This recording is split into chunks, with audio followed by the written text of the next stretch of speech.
I've got 3 pieces of paper here. They're cardstock for scrapbooking, but you can use construction paper or whatever you have. Figure out about how big you want your little chalkboard to be, and you don't have to measure anything, just cut a little shape. Stack it on top of what's going to become your background or border or frame for your little chalkboard, and just cut around it. Snip, snip, perfect. A little bit of glue stick on the back. Now, I have this little white pencil that's used for sewing. It's really perfect for this kind of thing.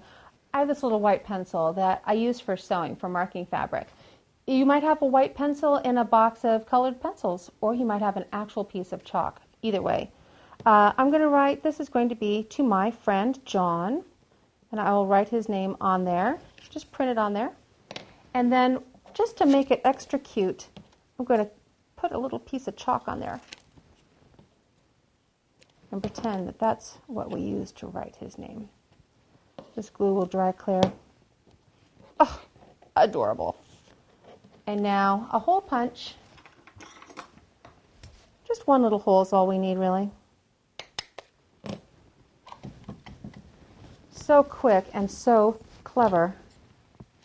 A little bit of red. And I like this gold because it's the color of a number 2 pencil. So it works with our theme. He's going to love this.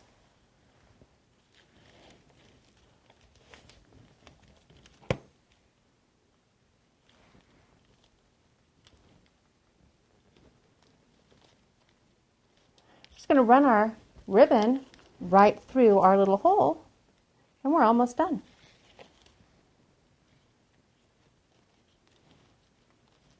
Cute. Curl it with our scissors, and we end up with this. A witty little way to wrap a school-themed gift.